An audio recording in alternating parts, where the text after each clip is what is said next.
अमावस्या के दिन सारे पितृदोष समाप्त हो जाएगा, सारा पितृदोष समाप्त। जिनके यहाँ पितृदोष होता है, काल सर्प दोष होता है, वास्तु दोष होता है, उनको ज्यादा कुछ नहीं करना होना। महाराज एक बेल का फल लीजिए। क्या लेना है? बेल का फल, बेलपत्री का जो फल होता है उसको ले लो। उसके अंदर का जो गुर्दा होता है, अंदर का जो भाग होता है, उसको निकाल लीजिए और उस बेल के फल में आटा सेक कर उसमें शक्कर मिलाकर उसको उसके अंदर भर लीजिए। अमावस्या के दिन सुबह 10 बजे से पहले उस बेल फल में जिसमें तुमने पंजेरी भरी है, आटा सेक कर भरा है शक्कर के साथ में, उसको अपने घर में घुमाने के बाद में जिसको काल सर्प दोष बताया है, पितृदोष बताया है या वास्तु दोष का स्मरण बताया है, घर में सब दूर घुमाकर अपने परिवार का हाथ का स्पर्श कराकर पीपल के पेड़ के नीचे खड्डा खोदकर उस बेलपत्र के उस फल को दाब दीजिए। उस फल को उसमें दबा दीजिए। महाराज केवल एक अमावस्या करना रहता है, पितरों के दोष से मुक्ति मिलती है और हमारे घर के कार्य सफल होना प्रारंभ हो जाते हैं। कार्य की सफलता होती है, कार्य में सफलता प्राप्त होने लगती है।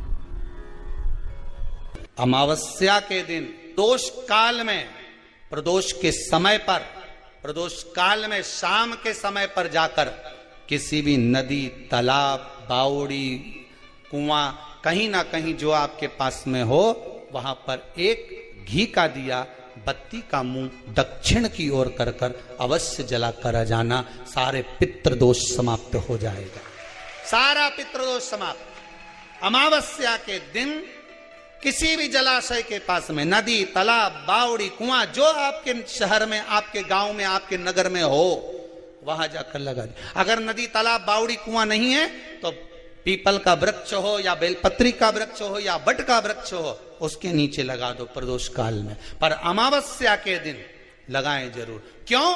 क्योंकि अमावस्या के दिन पितृ शाम के समय प्रदोष काल में शंकर भगवान का नाम जाप कर कर नदी, तालाब, बावड़ी पर पानी पीने जाते हैं। वहां से जल का आचमन कर कर पितृ अपने लोक को चले जाते हैं प्रदोष काल के समय पर। इसलिए प्रदोष काल में जलाशय के पास में, बावड़ी, कुआं, नदी, तालाब के किनारे पर दिया लगाया जाता है दक्षिण की ओर मुख कर कर बत्ती का।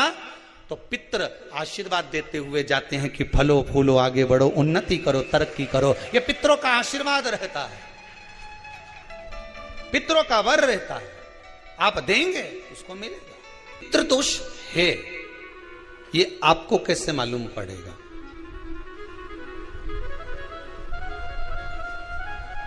पितृ भूखे हैं, इसका तो वर्णन हमने पहले कर दिया कि रात्रि को जब आप सोने के बाद में 1-1.5 घंटे बाद अगर आपकी नींद खुल जाए, 1 घंटा 1.5 घंटा आप सो लिए, उसके बाद जो नींद खुली तो 1-1.5 घंटे तक अगर आपको नींद नहीं आ रही है, रात्रि को सोने के बाद में 1 घंटे बाद जब उठे तो आपको प्यास लग गई,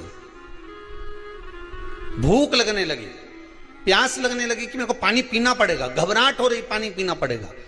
1-1.5 घंटे सोने के बाद अचानक नींद खुले और आपको प्यास लगे, समझ लेना आपके पितृ भूखे हैं और प्यासे हैं, भूखे और प्यासे हैं, उनको जल की जरूरत है।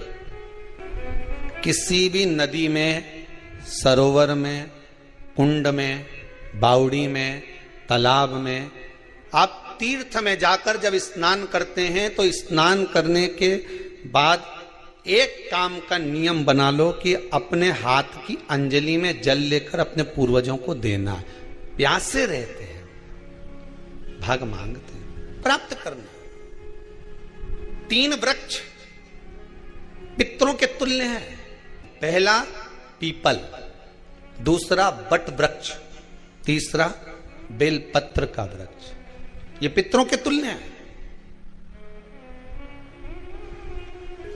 अगर आपको रात्रि में नींद नहीं आ रही है, ऐसा लगता है कि रात्रि को 1 घंटा 1.5 घंटा सोने के बाद कुछ गलत गलत विचार आने लगते हैं, नींद सुबह 3 बजे तक, 4 बजे तक नहीं आती, 4 बजे के बाद फिर नींद आती है, तो एक प्रैक्टिकल जरूर कर कर देखना। एक प्रैक्टिकल करने में क्या जाता है, प्रयास करने में क्या कुछ जाता है क्या? प्रैक्टिकल कर कर देखना कि कहीं सीओर वाला महाराज झूठ तो नहीं बोल रहा, तो प्रैक्टिकल करने में कुछ नहीं जाए। 1 लोटा पानी लो, उसमें थोड़ा सा कच्चा दूध डाल लीजिए। पत्री का पेड़ या पीपल का पेड़ या बट का पेड़, इन पेड़ के नीचे ले जाकर उस दूध को दोपहर में सुबह 10 बजे से लेकर 12 बजे के बीच में ले जाकर चढ़ा दीजिए। रात्रि को फिर ना आपको प्यास लगेगी ना भूख लगेगी, नींद एक बार लगी तो सुबह ही खुलेगी। प्रैक्टिकल करने में क्या जाता है? पानी डालने में तुम्हारा कुछ जाएगा? अरे बोलो तो सरी, प्रैक्टिकल करने में क्या जाता है? कुछ भी नहीं बिगड़ेगा। ये तो बस जल डालोगे तुम्हारा ही कुछ अच्छा हो सकता है, बाबा की कृपा। 3 वृक्ष पितरों के तुल्य हैं। पहला जम के बोलिए पीपल, दूसरा बट वृक्ष, तीसरा बेलपत्री का वृक्ष। तीनों पीपल के वृक्ष में 52,000 ब्राह्मण एक साथ निवास करते हैं, इसलिए पितृतुल्य है। बट वृक्ष ब्रह्मा जी के मस्तक से बना, इसलिए पितृतुल्य है। और बेलपत्री का वृक्ष माता पार्वती जी के अश्रु से बना। जब आंसू गिरे थे माता जगत जननी जगदम्बा पार्वती के, उस समय पर पितृलोक में हलचल उत्पन्न हो गई थी। हमारी नातिन की आंख में आंसू कैसे आ गए? मैनावती की पुत्री है।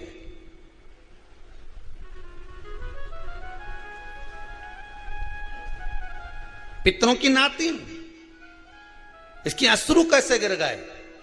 पार्वती जी ने कहा ये आंसू नहीं, मेरा पुण्य भाग प्रकट करती हूं बेलपत्री के रूप में। तो पितरों ने वर दिया था कि ये बेलपत्री का वृक्ष हमारा आशीर्वाद है, इसके नीचे अगर कोई दीप लगाता है, शिव को स्पर्श कर चढ़ाता है, उसके पितरों की शांति होगी। हम स्वयं उसको आशीर्वाद देने के लिए पधारेंगे। बेलपत्र का वृक्ष पितृतुल्य। तो रात्रि को अगर भूख लग रही है, प्यास लग रही है, तो पितृदोष। दूसरा पितृदोष का लक्षण बताया, घर में कोई शुभ कार्य ना हो, वंश की वृद्धि ना हो। 1 रुपये कमाओ, 1.25 रुपये खर्च हो रहे हैं,